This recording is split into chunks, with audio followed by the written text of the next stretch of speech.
आत्मामा तपाईले आत्मिक फल फलाउनुहुन्छ। आमेन। र त्यो चाहिँ कहिल्यै पनि नष्ट भएर नजाने अविनाशी रत्न हामीसँग हुन्छ। उहाँको आत्मा सत्य हामीसँग हुन्छ, शक्ति हुन्छ। परमेश्वरको राज्य कुरामा हैन, शक्तिमा हुन्छ। आमेन।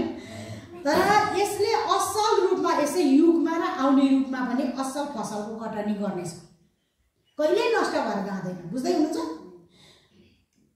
तर अहंकार घमण्डतिर हेर्दा त राजा साओलको सामुएलले अभिषेक गर्नुभएको अवसरले गुमाए हैन र?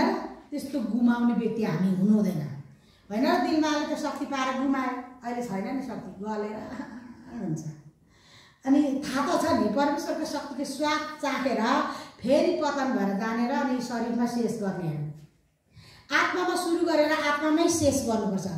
अब शरीर थियो आत्मामा सुरु गरेर फेरि शरीरमै शेष गर्ने, झुट बोलेर छोपेर आफ्नो पापलाई लुकाएर राख्ने, त्यो गर्नु हुँदैन।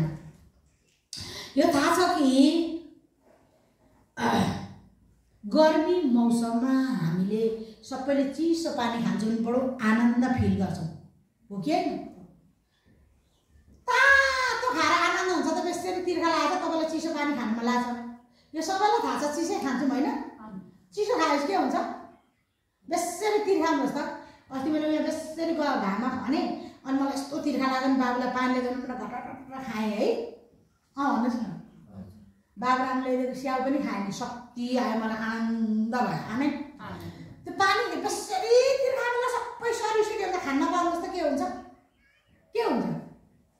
हो, आनन्द हुन्छ नि। परमेश्वरमा जब सत्य बोलेर जान आनन्द हुन्छ, शक्ति आउँछ नि। आमेन।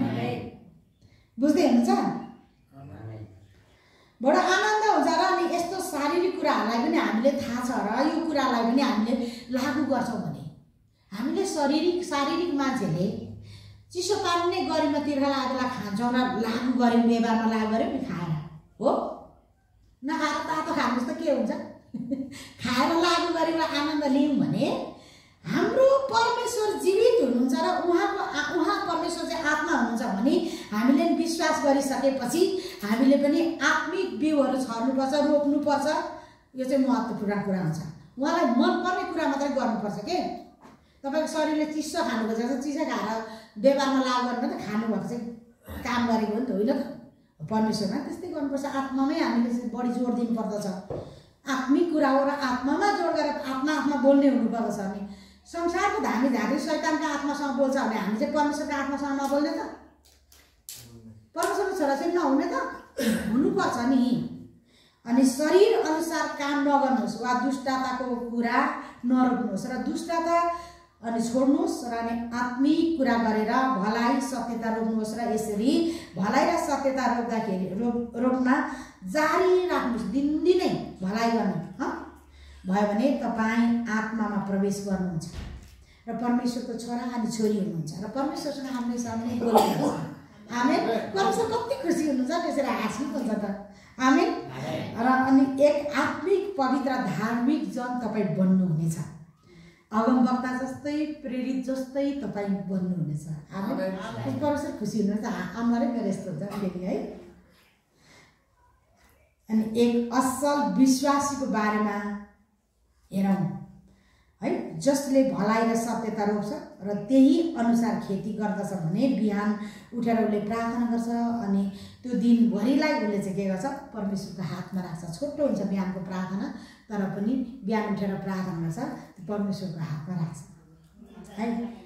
अनि तपाईँलाई हिजोको प्रार्थनाको विषयहरूमा नि याद हुन्छ अनि दिमागमा तपाईँलाई आउँछ। अनि तपाईँको सहकर्मीहरू कठोर खालको मान्छेहरू छ भने पनि तपाईँको आत्मामा प्रेम साथ तपाईँले ती कठोर व्यक्तिहरू, त्यो दुष्ट गर्ने व्यक्तिहरूको लागि पनि तपाईँले के गर्न सक्नुहुन्छ? तपाईँले उसको लागि चाहिँ मद्दत गर्न खोज्नुहुन्छ। कर्मको लागि तपाईँ एकदम तयार हुँदा बिहानको प्रार्थना भने एकदमै महत्त्वपूर्ण हुन्छ। तर छोटो प्रार्थना भए तापनि त्यसले ठुलो काम गर्छ। आमेन। अनि भिडियो कलमा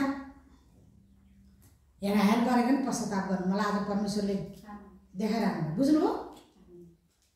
4 चिजहरू पिसाब गर्ने देखादेखि गरेको पनि पश्चाताप गर्नुपर्छ तपाईँहरूले। किन त्यस्तो कुरा हेराउने देखाउने उसको नि हेर्ने आफ्नो देखाउने गर्नुपर्छ र त्यसले देखाएर भिडियोमा देखाएन किन आफ्नो चाहिँ देखाउने किन हेर्ने? त्यस कारणले पश्चाताप गर्नुहोस्। मलाई अहिले त्यो बेविचार आइहाल्यो मैले भनिदिइहालेँ नभन्नालाई मैले दुई तिन पेज त मैले पढेँ तर मैले भन्नै पर्छ। यो भनेन भने मलाई दर्शन प्रकाश परमेश्वरसँग म डराउँछु। मेरो दर्शन प्रकाश परमेश्वरमा निरन्तर आइराख चाहन्छु म। अनि द्वन्द्व भएको कठिन परिस्थितिहरूमा पनि प्रार्थना गर्नुहुन्छ भने असहज परिस्थितिहरूलाई पनि तपाईँ असहज परिस्थितिहरू सम्झँदै तपाईँले आफैलाई सोध्नुहुन्छ कि प्रभुले मलाई के गर्नुहुन्छ भन्नुहुन्छ भनेर। अनि भलाइ र सत्यतामा काम गर्दै जाँदा तपाईँको हृदय चाहिँ के हुन्छ? अब आनन्दित हुन्छ। आमेन। किन प्रभुलाई सोध्नुहुन्छ? ला प्रभु यस्तो कठिन भयो म के गर्ने यसमा? के गर्नुहुन्छ? प्रार्थना गरिहाल्नुहुन्छ नि त अनि आनन्दित भएर जान्छ। अनि त्यो दिन तपाईँको कठोर सहकार्य गर्ने साथीलाई पनि राम्रो व्यवहार गर्न सक्नुहुन्छ। बुझ्दै हुनुहुन्छ? आफ्नो मनले सधैँ राम्रै सम्झिरहने नि सुन्नुभयो नि उसले मलाई नराम्रो गरेछ भनेर भित्र आइरहने हुन्छ नि त्यो नआउने हुन्छ क्या। राम्रै उसँगै गएर है गरेर एउटै जुवामा नारिनु पर्दैन। दुष्टतासँग र धार्मिक जन पर्दैन कि विश्वासी र अविश्वासी एउटै जुवामा नारिनु पर्दैन। बुझ्दै हुनुहुन्छ नि? हृदयमा आशित हुन्छ होइन आफूले भलाइ नै भलाइ हुन्छ नि त। तर एक अप्रत्याशित परिस्थिति उत्पन्न हुन्छ र अनि सहकर्मीहरूले तपाईँलाई चाहिँ नि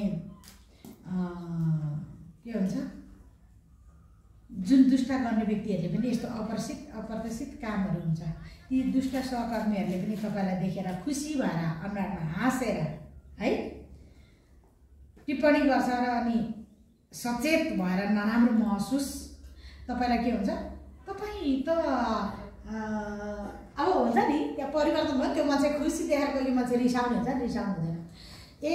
काममा सहकर्मीहरूले अफिसमा काम गर्ने धेरैजना हुनुहुन्छ अनि ऊ खुसी भएर अब तिम्रो अनुहार किन अलिक सुनिएछ? मेरो सुनियोस् कि फुलोस् कि कपाल जेसुकै त्यसलाई के खान्छ भन्ने होइन। बुझ्नुभयो? त्यस्तो भने आफूलाई पीर चिन्ता हुन्छ। धन्यवाद तपाईँले मलाई ख्याल गर्नुभएको लागि। ए हो हुन्छ प्रभु यो के भएछ यस्तो भएछ उहाँले गर्नुभयो भनेर प्रार्थना गर्नुहोस् नि निको भइहाल्छ। आमेन। अथवा तपाईँलाई पीर परेर केही सम्पत्तिहरू रातभरि रोएर यत्रो राख बनाएर जानुभएको छ अरे मेरो म उदाहरण है एउटा है। अनि तपाईँसँगै सहकर्मी गर्ने मान्छेले चाहिँ ला तपाईँ कहाँ कहाँमा आइसक्नुभयो? गुड मर्निङ तपाईँको आँखा त धेरै सुनेछ रुनुभयो क्या? त्यसलाई के खान्छ? म रुए पनि के खान्छ म सुते पनि के खान्छ भन्ने होइन नि। ओ प्रभु धन्यवाद मलाई यति केयर गर्नुभएको धन्यवाद ल। ए हो हुन्छ धन्यवाद होला नि भन्नु पऱ्यो नि। सही बोल्नु पऱ्यो नि रिसाउनु पर्छ होइन र? हाम्रो नेगेटिभ कुराहरू हटाउनु पर्दछ। अनि त्यो नराम्रो महसुस तपाईँलाई त्यो बेलामा है हो धन्यवाद भन्ने आउँछ कि नराम्रो त्यसलाई जेसुकै होस् भन्ने नराम्रो महसुस आउँछ। तपाईँले नराम्रो महसुसलाई थाहा पाएर तुरुन्तै प्रार्थना गरेर परमेश्वरलाई सहायता माग्नु पर्दछ र यो कुरा चाहिँ जोसुकैले जेसुकै भने पनि वास्ता नगर्ने हुनुपर्दछ। हृदयबाट रिस नआउने हुनुपर्दछ। धन्यवादी हुनुपर्दछ। हामी आत्मामा असल कुरा रोप्छौँ भने हामी जहाँ जान्छौँ घरको काम वरिपरि वातावरणहरू जस्तो सुकै भए तापनि हामीले सकारात्मक नै सोच्छौँ।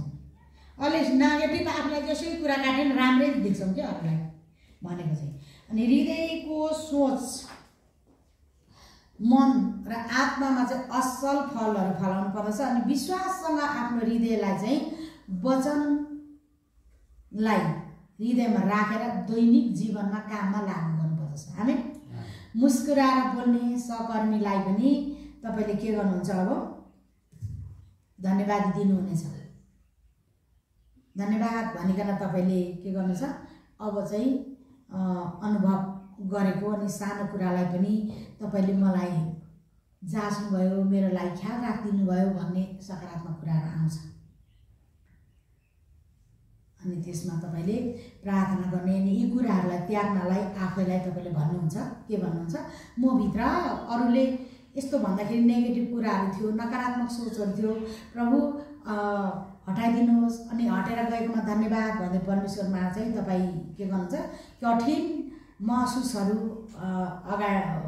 कठिन महसुस मानिसहरूको कठोर मानिसहरूको अगाडि पनि तपाईँले चाहिँ एकदमै आराम हृदयमा गर्नुहुन्छ। कठोर भयो भने तपाईँलाई चिन्ता पिर फिक्री हुँदैन क्या, टेन्सन त्यो दुष्टताहरू आउँदैन कि। अनि पवित्र आत्माको मद्दतको लागि शान्तिपूर्वक तपाईँले असल तरिकाले प्रार्थना गर्नुहुन्छ र तपाईँको शान्ति भावना चाहिँ तपाईँमा सधैँ उत्पन्न भइरहेछ। हामी शान्ति नै शान्ति भइरहेछ, जतासुकै जे गर्दा नै आनन्दै भइरहेछ कि। कति मान्छेले मुखले आनन्द छ भने भित्र चाहिँ बिचराको लडाइँ र झगडा भइरहेको हुन्छ अशान्तिले। म त त्यो पनि देख्छु नि त भित्र कुरा, त्यो हुनु हुँदैन।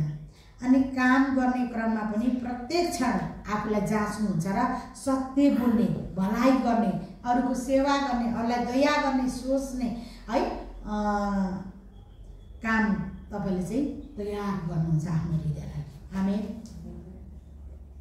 हुन्छ आजको रोपनी कटनीमा सबै भलाइ गर्ने आए पछाडि होइन, अलिकति दुष्ट कुराहरूलाई चिन्दै हटाउने हुन्छ।